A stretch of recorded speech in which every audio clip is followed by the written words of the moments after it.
Alors aujourd'hui, nous allons voir la correction d'un examen thermodynamique 1. Donc cet examen a été proposé pour les étudiants sciences physiques et chimie, première année à la faculté des sciences. Alors, commençons par l'énoncé. Alors, dans l'énoncé, nous avons une machine décrite par la transformation cyclique suivante. Alors, la transformation cyclique de A, B, C, D et on revient au point A. Alors, cette transformation, c'est une transformation qui comporte deux isochores et deux isothermes. Alors, pour la première transformation de A vers B et s'effectue à température constante T1, c'est une transformation isotherme. Pour la transformation de B vers C, c'est une transformation isochore et s'effectue à volume constante V2. Pour la transformation de C vers D et s'effectue à température constante T2 est égal à 500 Kelvin. Et pour la dernière transformation, donc lorsqu'on revient à l'état initial de D vers A, donc c'est une transformation isochore à volume constante V1 est égal à 10 à la puissance moins 2 mètres cubes. Donc voyons les autres paramètres de chaque transformation. Alors l'état au point A est décrit par la température T1 et la pression P1 est donnée à 10 à la puissance 5 pascal et V1 est donné à 10 à la puissance moins 5 mètres cubes. L'état B est encore décrit par B indice B, V indice B et l'état C est décrit par la température T2 et la pression BC. Et le dernier état, donc l'état D, est décrit par le volume VD qui est égal à V1 et la pression constante, la pression de l'état D qui est égale à PD. Donc voilà, notons que chaque état, en chaque point, nous avons une pression. Il est mentionné ici sur le diagramme de Clapeyron. Et pour les deux états B et C sont à volume V2 et qui est égal à V3 est égal à 6,7 litres. Donc, par contre, le volume V1 est égal à V4 est égal à 10 litres. Pour la première question, on vous demande et nous ont demandé de calculer le nombre de moules de gaz utilisé. Alors, avant de commencer à voir la solution de chaque question, je vous recommande de prendre un papier, un stylo, une calculatrice afin de pouvoir effectuer vous-même le calcul et voir à la fin mes propositions pour chaque question. Alors, je vais lire la première question et on va voir tout de suite la proposition ou bien la réponse à cette question. Donc, essayez de faire une petite pause et répondre à la première question avant d'aller chercher la solution ou bien avant de regarder mes propositions pour chaque question. Donc pour la première question, ici donc de calculer le nombre de moles de gaz utilisé. Donc voilà, mettre un petit pause afin de prendre votre temps pour répondre à cette question.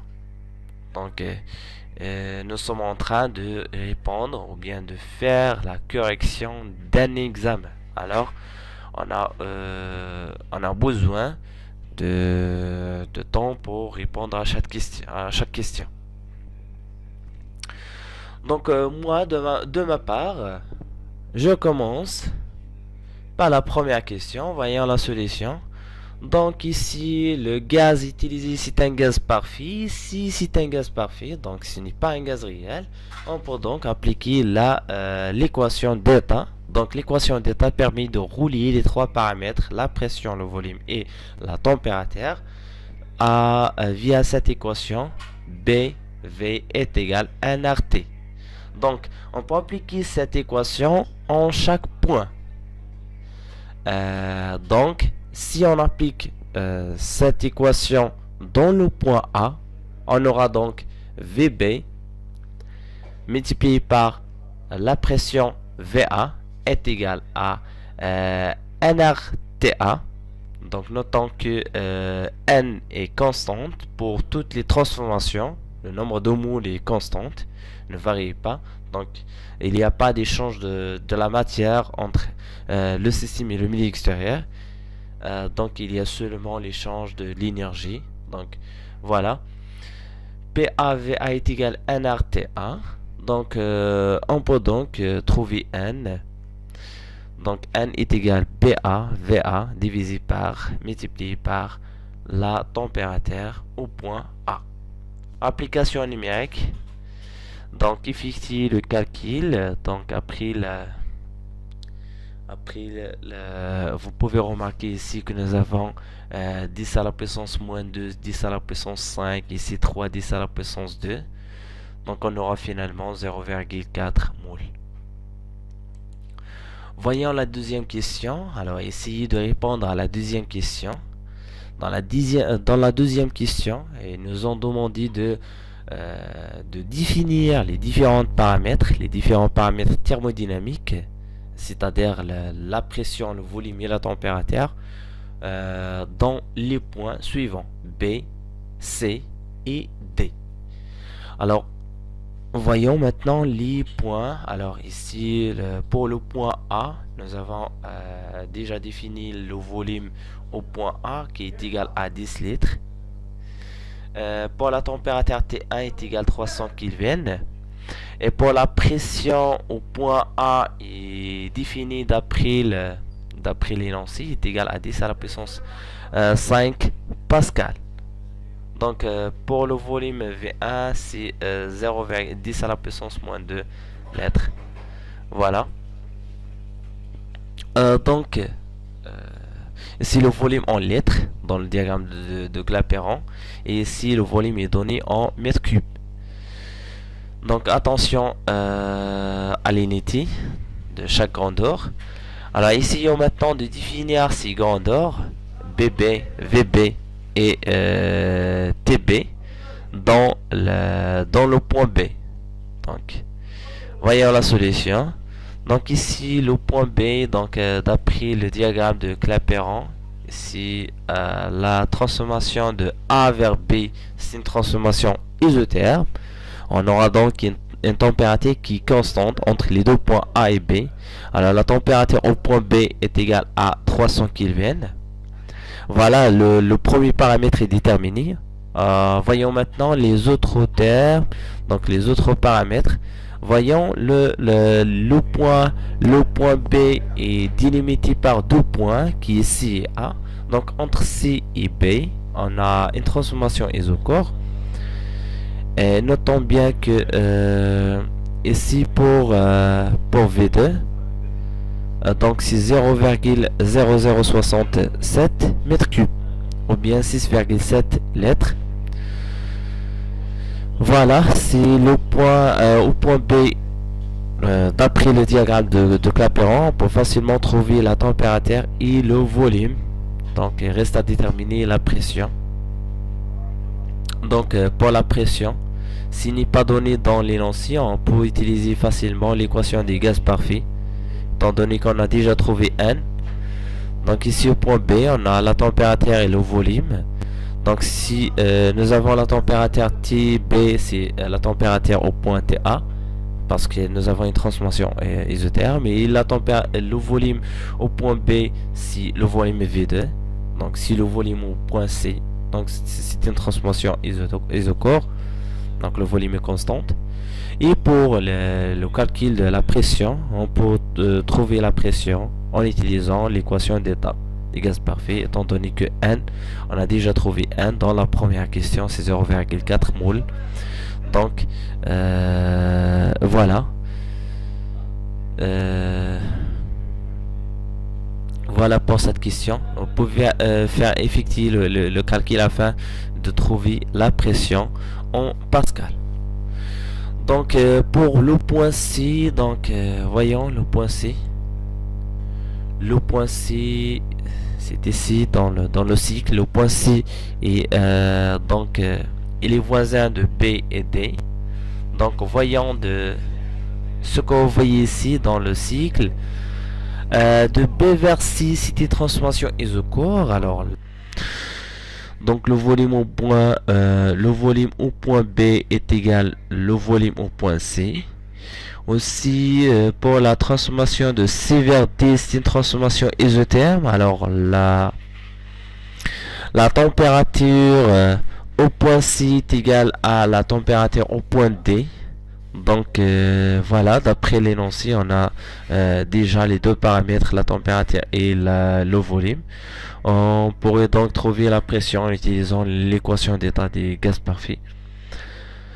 Aussi pour le point D, on a toujours la température et le volume. On pourrait avoir la pression en appliquant l'équation d'état des gaz parfaits au point D. Voilà, tous les paramètres ont été déterminés. Voilà, on peut facilement calculer la pression en utilisant cette équation. Vous pouvez effectuer le calcul afin de trouver la pression au point B et la pression au point C et la pression au point D. Voilà maintenant la troisième question. Donc la troisième question, ils nous ont demandé d'effectuer le calcul du travail, la quantité de chaleur, l'énergie interne et l'enthalpie pour chaque transformation. Alors ici nous avons quatre transformations d'après ce diagramme. Ici nous avons quatre transformations de A vers B, puis de B vers C, puis de C vers D et enfin de D vers A. Donc si donc on va travailler sur chaque transformation de A vers B. C'est une transformation isotherme. On va donc trouver les paramètres, le travail, la quantité de chaleur, l'énergie interne et l'enthalpie. Ici, vous pouvez faire une petite pause afin d'effectuer le calcul vous-même. Moi, à ma place, je vais essayer de voir mes propositions. Alors, pour la transformation de A vers B, c'est une transformation isotherme. Alors, la température reste constante. Si la température reste constante, on a donc une grandeur qui est liée directement à la variation de la température, qui est l'énergie interne. Alors, sachant que l'énergie interne, c'est tout simplement CV l'intégrale de D de T. Alors, si D de T si la température est constante entre le point A et le point B, on aura donc D de T est égal à 0. Aussi pour le travail, il est facile donc de trouver le travail en utilisant tout simplement la définition de travail. Alors le travail est égal toujours moins B extérieur D de V. Or ici la transformation est réversible. Donc la pression c'est celle du gaz utilisé. Donc puisque le gaz utilisé est un gaz parfait, on pourrait toujours utiliser l'équation d'état des gaz parfaits. Parce qu'ici, nous n'avons pas la pression, donc on peut donc remplacer la pression par nRT divisé par V. Et comme la température du point A au point B reste constante, donc on va sortir T1 de l'intégrale. Elle reste donc l'intégrale sur le volume. Et remarquez bien qu'on a donc ln de V. Donc la dérivée de ln x, c'est la dérivée de x divisé par x. Donc si c'est un intégral facile à calculer. Donc, d'après, nous avons les paramètres de V1 à V2 et nous avons ici moins. Donc, on va inverser. C'est tout simplement nRT1 ln de V1 divisé par V2. Toujours, si on a un moins ici, on commence par le premier paramètre. Donc, c'est V1 divisé par V2. Pour la quantité de chaleur, on utilise tout simplement l'équation d'état des gaz parfaits. Alors, la variation de la quantité, la variation de l'énergie interne, delta I ou bien I, delta I est égal à 0. Et diront delta, diront travail, donc diront W, plus diront Q est égal à la variation de l'énergie interne qui est nulle. Donc le travail est égal moins la quantité de chaleur. On aura donc un signe moins. Donc ici remarquez bien que j'ai inversé ces deux égalités. Elles ne sont pas les mêmes. Donc nRT1 multiplié par ln V1 divisé par V2. Et pour la quantité de chaleur, on a nRT1 ln de V2 divisé par V1. Ici, nous avons V1 divisé par V2. Ici, nous avons V2 divisé par V1. Pour l'enthalpie, donc pour l'enthalpie, il est lié directement à la température. Alors, pour une transformation isotherme, l'enthalpie est nulle. Voilà. Voyons maintenant la transformation de B vers C. Donc la transformation de B vers C, on va faire la même chose. Rappelez bien que la transformation de B vers C, c'est une transformation isochore.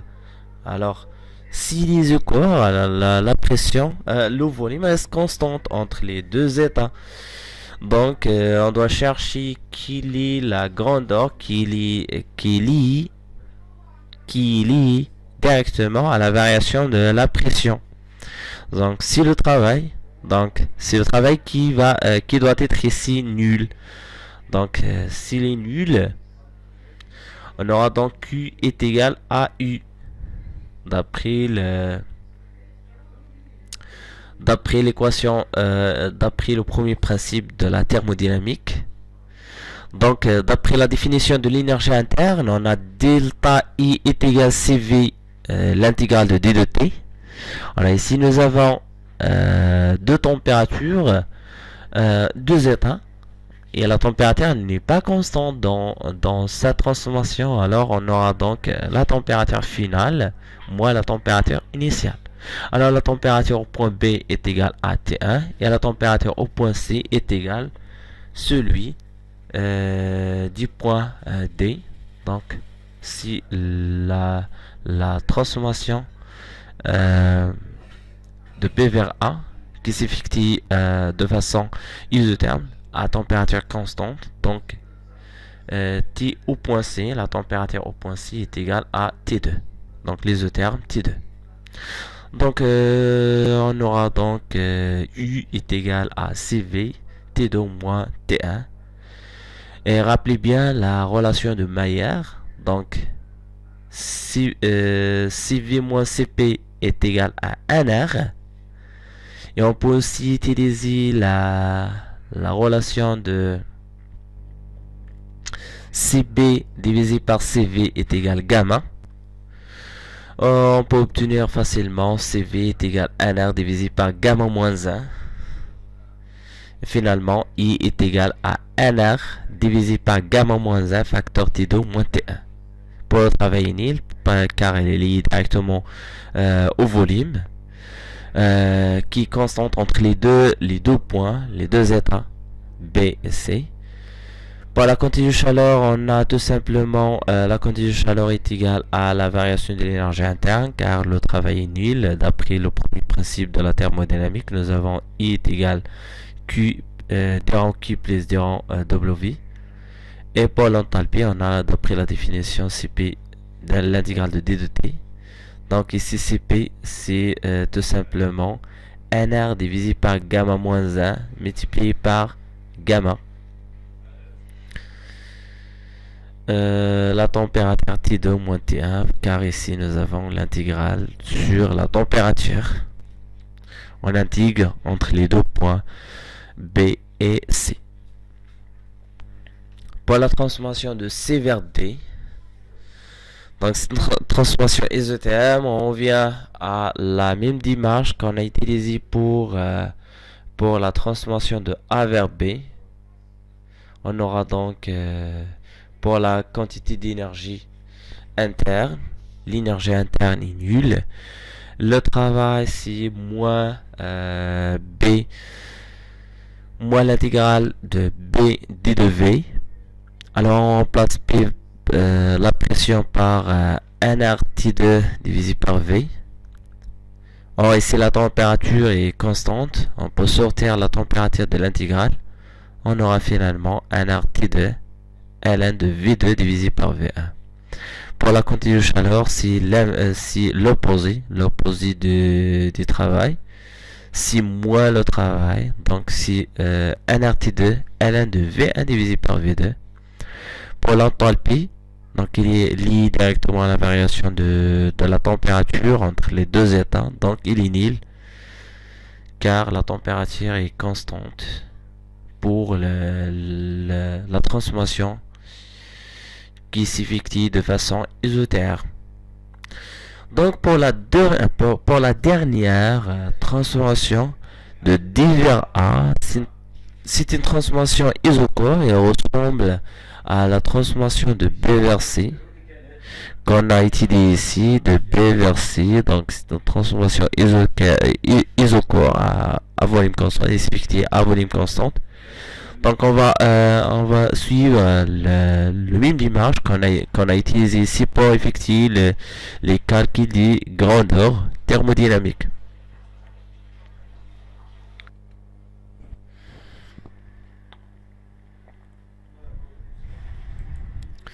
Alors pour la question suivante, on vous demande ils nous ont demandé de calculer le travail total et en déduire la nature des cycles. Justifiez votre réponse. Alors ici le travail cyclique, le travail des cycles, on aura donc juste la somme des travaux. Donc si le travail de cycle, on part de A et on revient au point A. Donc en passant par les points suivants B, C et D. Donc le travail de A vers B, plus le travail de B vers C, plus le travail de C vers D, plus le travail de D vers A. Donc on aura quoi? On aura tout simplement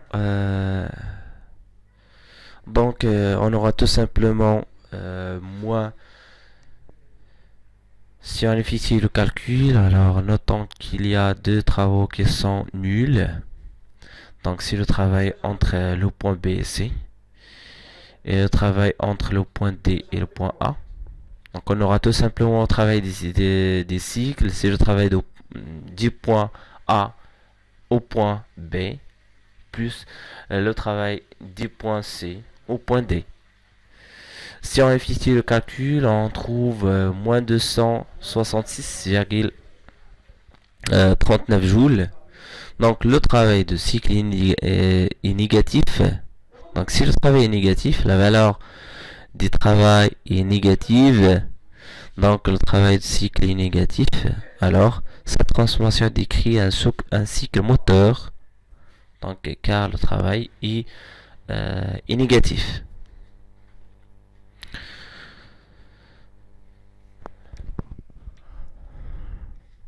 Donc pour la question suivante, calculer la quantité de chaleur totale et l'énergie interne de ce cycle. Donc commençons par la quantité de chaleur totale. On aura tout simplement si l'opposé parce qu'ici nous avons deux quantités qui sont nulles. C'est pour la même chose pour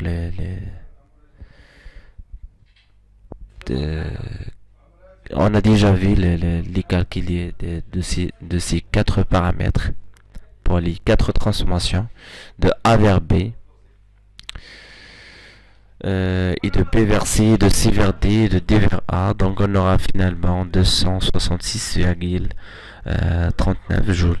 Donc si deux quantités sont opposées, le travail des cycles égale à la quantité de chaleur, l'opposé de la quantité de chaleur totale. Donc finalement on aura la variation de l'énergie interne est égale à 0. Ce qui justifie bien qu'on a vérifié le premier principe de la thermodynamique. Donc pour la question, la sixième question, ils nous ont demandé d'annoncer le premier principe et est-ce qu'il est vérifié ou non pour ce cycle. Alors pour le premier principe, tout simplement décrit les transformations qui s'effectuent lors d'une transformation. Donc c'est l'échange, il décrit l'échange de la quantité de chaleur et des travaux entre deux états d'équilibre ou bien deux états d'un système, donc au cours d'une transformation. Alors voici l'énoncé de ce premier principe. Alors au cours d'une transformation d'un état d'équilibre à un deuxième état d'équilibre, la variation de l'énergie interne est égale à la somme des travaux et la quantité de chaleur dérangée. Donc si la transformation est cyclique, la variation de l'énergie interne est nulle. Donc ce qui vérifie bien, ce qui a été vérifié dans notre cas, on a obtenu d'après la question numéro 5, l'énergie interne est égale 0. Donc ici, le premier principe est bien vérifié. Voyons la question 7. Donner la nature des cycles. Est-ce qu'il c'est un cycle moteur au récepteur avec une justification. Alors ici nous avons deux justifications. Soit on justifie en utilisant le premier principe. D'après la question, on a delta I est égal 0. Donc ou bien on pourrait justifier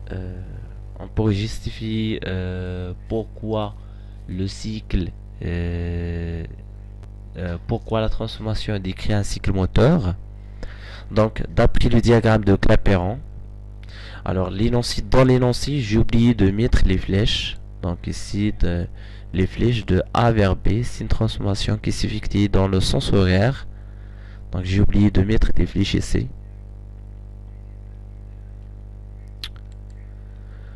Donc d'après le diagramme de Clapeyron, le sens de la transformation est celui des sens horaires. Donc sens des aiguilles d'une montre. De A vers B, de B vers C, de C vers D, de D vers A. Donc c'est une transformation qui s'effectue dans le sens horaire. Donc c'est la première raison pour laquelle on peut dire que ce cycle c'est un cycle moteur. Pour la deuxième raison, donc on a trouvé déjà ici, d'après la question numéro 4, on a trouvé le travail des cycles est négatif, la valeur des travail cycle est négative. Alors cela justifie bien que c'est un cycle moteur. Voilà, ce sont deux raisons ou bien deux critères qui justifient bien que c'est une transformation d'un cycle moteur.